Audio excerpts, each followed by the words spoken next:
ये जीएसटी से related question होते हैं। ये तीसरा होता है टीडीएस, इससे रिलेटेड क्वेश्चन होते हैं सामने, है ना। ठीक है, तो ये तीनों चीज़ों से रिलेटेड क्वेश्चन हो सकते हैं पेड वर्जन में। तो ये इसमें TDS is a system introduce by income tax department.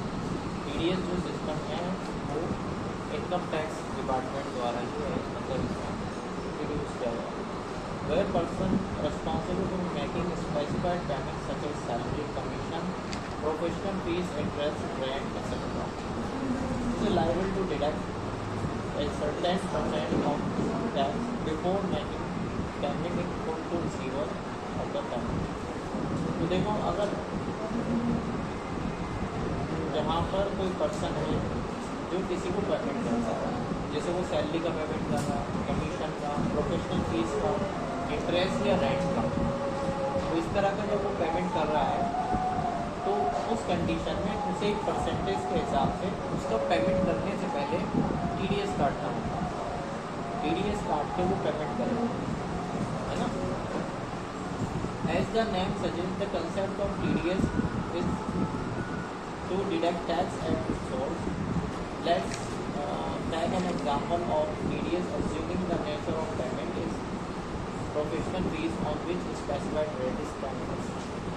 तो यहाँ पर ये एक एग्जाम्पल दे रहे हैं, मान रहे हैं कि भाई मान लो किसी का nature of payment professional fees है, यानी आप प्रोफेशनल फीस का पेमेंट कर रहे हैं और उस पर जो TDS का रेट है वो 10%, ठीक है।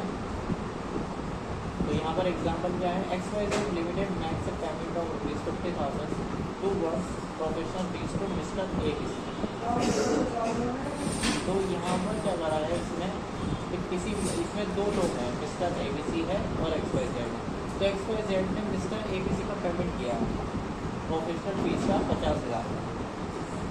Then XYZ limited shall deduct a tax of ₹5। तो यहाँ पर जो XYZ है वो 5,000 रुपये डिडक्ट कर लेगा, ठीक है। 50 में से 50,000 का पेमेंट करना था, लेकिन 10% के हिसाब से 5,000 रुपये उसे काट लेगा TDS से। एंड नेट अमाउंट ऑफ 45,000, और उसको पेमेंट कितना करेगा वो 45,000, 5 काट लेगा। The amount of 5,000 deducted by XYZ limited will be directly deposited by XYZ limited the credit of the government. अब ये उससे तो काट लिया उसने, उसको 45,000 रुपये दे दिए, लेकिन ये 5,000 रुपये वो कहाँ जमा करा देगा, गवर्नमेंट के खाते में जमा करा देगा, है ना। अभी तो ज़रा समझ लो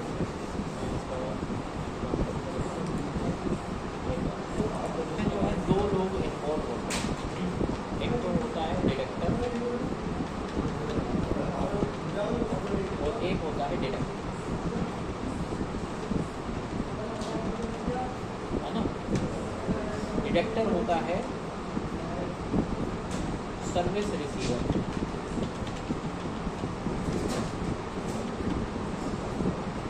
और डिडक्टिव होता है सर्विस प्रोवाइडर, है ना। इसे आप बायर भी कह सकते हैं और इसे सेलर भी कह सकते हैं, या सप्लायर। तो यहाँ जो डिडक्टर और डिडक्टिव है उसमें क्या है, TDS काटेगा डिडक्टर और किसका काटा जाएगा, डिडक्टिव का, ठीक है। अब यहाँ जो था, यहाँ पर XYZ है जो डिडक्टर,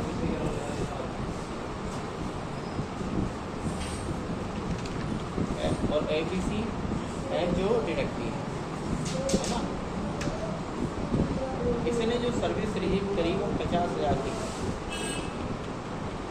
और इसने प्रोवाइड भी इतनी की थी, है ना। अब इसका जो पेमेंट है वो इसने 45,000 रुपये का पेमेंट किया, 45,000 का पेमेंट किया ना इसका,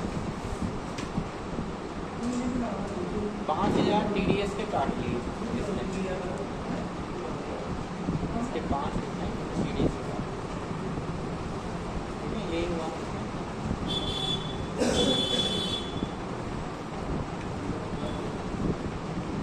यहाँ पर ये जो 5,000 हैं ये इसके लिए होंगे TDS रिफंड लेवल, और इसके लिए होंगे ये TDS पेबल, यानी इसे तो ये जमा करने हैं, पेबल का मतलब जमा करने हैं, और ये रिफंड करा सकते हैं, ये अपने टैक्स में एडजस्ट करा सकते हैं। ठीक है, इसे जमा कराने के लिए क्या करना पड़ेगा, एक 281 चालान होता है जिसके थ्रू ये जमा कराएगा। ठीक है, उसके बाद इसे एक रिटर्न फाइल करनी होगी, जो TDS की रिटर्न है। ठीक है, इसे एक सर्टिफिकेट भी इशू करना पड़ेगा इसके प्रूफ के तौर पर कि मैंने इसका TDS काटा है, एक सर्टिफिकेट भी इशू करेगा।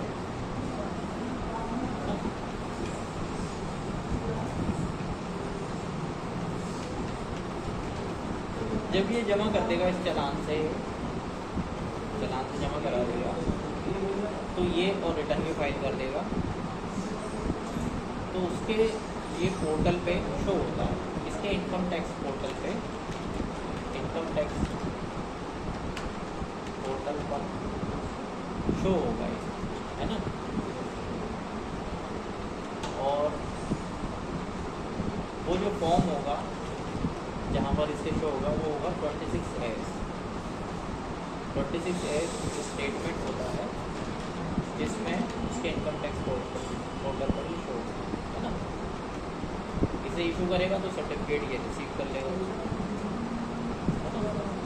तो ये प्रोसेस होता है। अब ये TDS रिफंड करने के लिए, इसको TDS रिफंड कराने के लिए क्या करना होगा, अपनी ITR इनकम टैक्स रिटर्न भरनी होगी।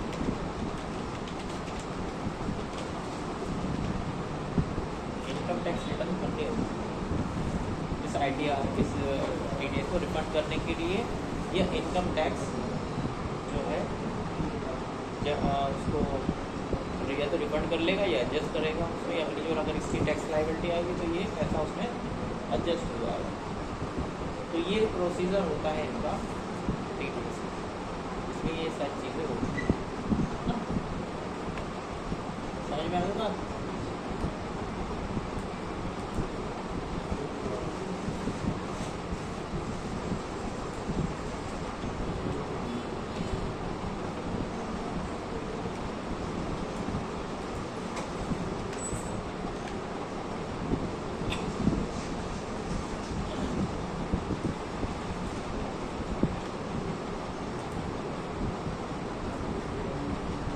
अब देखो ये मैंने एक एंट्री बताई थी, अभी वो ट्रांजेक्शन बताई, इसकी एंट्री आपको करके बतानी है।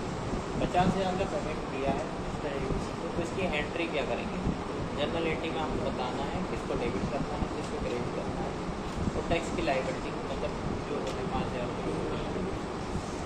ठीक है, अब इनमें से आप किसी एक की बुक्स में कर सकते हो, चाहो तो ये XYZ लिमिटेड की बुक में कर लो जिसने TDS काटा था, चाहो आप इसको ABC की बुक्स में कर दो, जिसकी बुक में चाहो आप उसकी बुक्स में कर दो। एंट्री करके बताओ, ठीक है। TDS on professional fees credit हो जाएगा, बैंक अकाउंट को क्रेडिट कर दो, है ना। ये होगी XYZ लिमिटेड के अकाउंट में। उसके बाद में ABC के अकाउंट में ये एंट्री क्या करेंगे, तो ये ABC तो ये बिल दे रहा था ना, तो वो अपने यहाँ पर क्या एंट्री करेगा, ये उसके अकाउंट में करके बताओ।